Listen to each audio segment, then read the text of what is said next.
વાલા દર્શક મિત્રો, દિશાભ્રમના 52મા એપિસોડમાં ગીરા ગુજરી ચેનલ ઉપર આપનું હું ડૉક્ટર કેશુભાઈ દેસાઈ હાર્દિક સ્વાગત કરું છું. આજે મારે એક વિશિષ્ટ લેખક વિશે વાત કરવી છે. ગુજરાતી ભાષામાં લખનારા અનેક સ્તરીય લેખકો છે. સ્તરની રીતે વાત કરીએ તો એક તરફ આપણી પાસે ઉમાશંકર જોશી અને સુંદરમ જેવા અને નિરંજન ભગત જેવા ઉચ્ચ કોટીના કવિઓ છે. આપણી પાસે જયંત ખત્રી, સુરેશ જોશી, ચંદ્રકાંત બક્ષી જેવા વાર્તાકારો છે.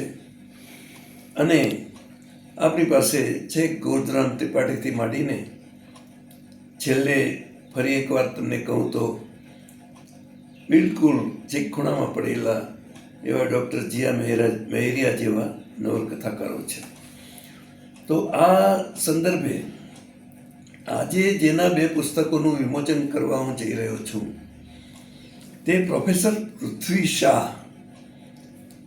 પૃથ્વી શાહનું નામ અત્યારે લગભગ ભૂસાઈ ગયું છે એમ કહીએ તો ચાલે, પરંતુ એક સમય હતો જે વખતે હું પોતે કોલેજના વિદ્યાર્થી તરીકે પૃથ્વી શાહના લખાણો વાંચતો હતો.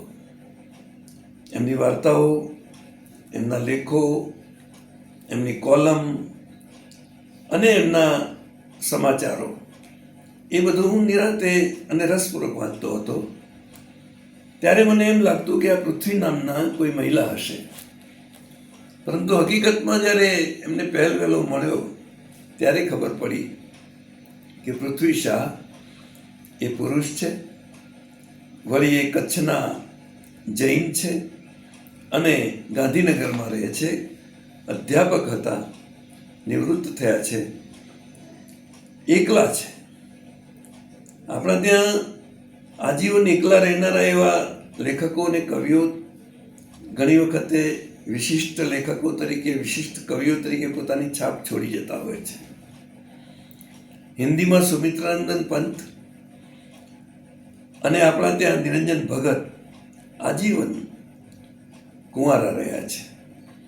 આ પૃથ્વી શાહ પણ એમની પંગતમાં બેસે એ પ્રકારના એક કુંવારા લેખક છે. અલબત્ત એ ક્યારેય પોતે કોઈ મોટા ગજાના લેખક હોવાનું કે એવો કોઈ દાવો કરતા નથી. તદ્દન સામાન્ય માણસની જેમ રહે છે અને સામાન્ય માણસોની વાત કરે છે, સામાન્ય માણસોની વાત લખે છે. એટલે એમણે જે કંઈ લખ્યું છે તે કોઈ માન અકરામ માટે, ઇનામ મેળવવા માટે, ચંદ્રકો મેળવવા માટે નથી લખ્યું. એમને અંદરથી ઉગ્યું છે અને જ્યારે અંદરનો એમનો જે ઉકળાટ અસહ્ય બની ગયો છે ત્યારે એને એમણે કલમ ઉપર ઉતાર્યો છે. એવો એમનો એક વાર્તા સંગ્રહ શ્રીજા એનું આજે વિમોચન છે. અને શ્રીજાની પ્રસ્તાવના મેં લખી છે એટલે એમાંનો એક ફકરો હું અત્યારે વાંચી સંભળાવું છું. સંવેદનશીલ સર્જક.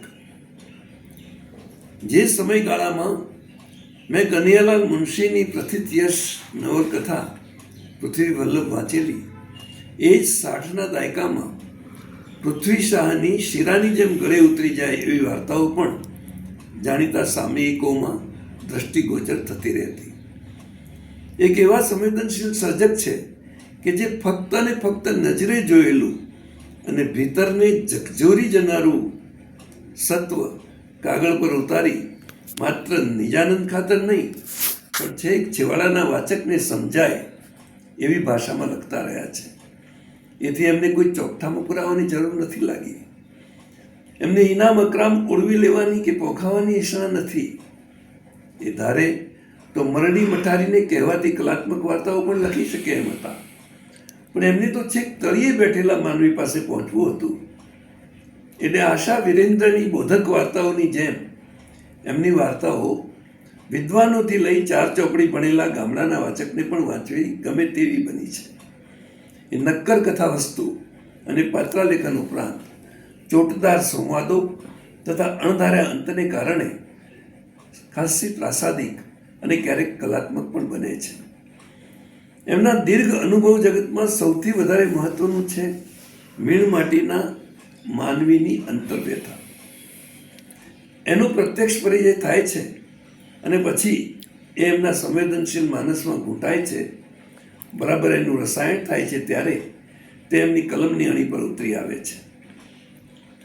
એમનો એક પણ શબ્દ કૃતક નથી લાગતો, કારણ કે એ વાસ્તવના ખરલમાં ઘૂંટાયેલો અને પછી સિફતપૂર્વક સર્જકની ઝીણી નજરે ચૂંટાયેલો હોય છે.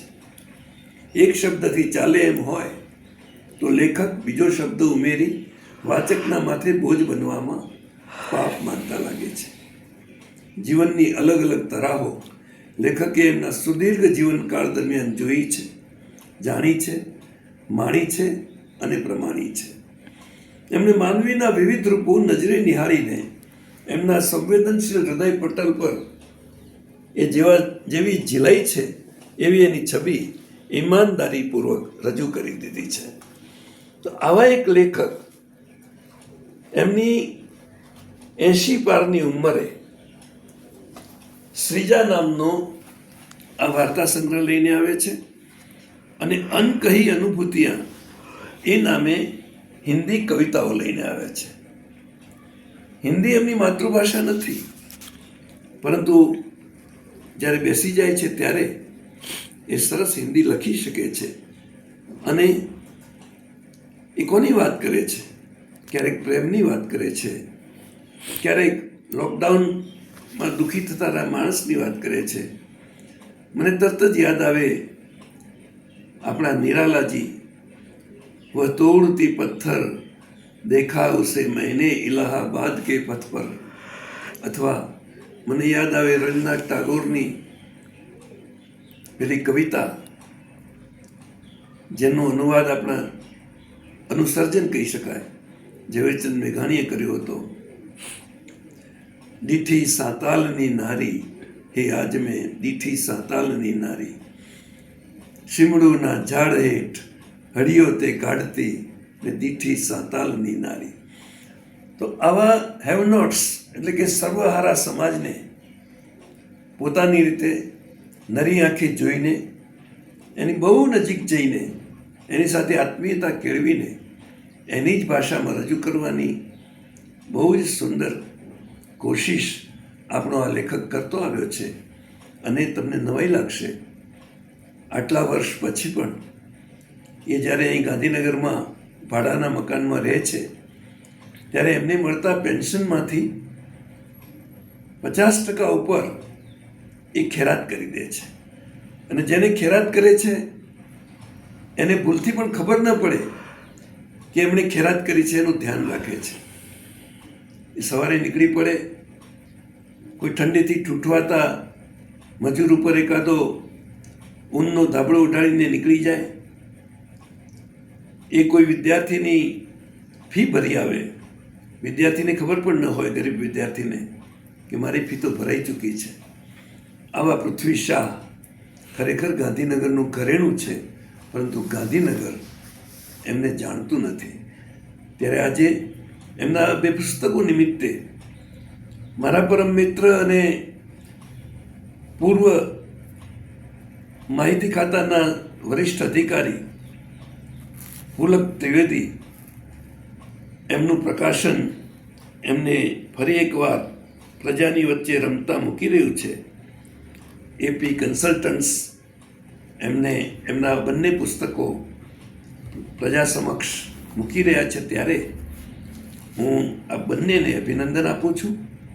ભાઈ પુલકભાઈને આટલા સુંદર પ્રકાશન માટે, અને પૃથ્વીભાઈને ફરી એકવાર એમના એક જુનિયર રાઇટર તરીકે વિનંતી કરું કે પૃથ્વીભાઈ, તમારી કલમમાં દમ છે, લખતા રહેજો, લખતા રહેજો, લખતા રહેજો. ઉપનિષદનો મંત્ર છે ચરઈ વેતી, ચરઈ વેતી, ચરઈ વેતી. તમે ચાલતા રહો, ચાલતા રહો, ચાલતા રહો. Thank you very much.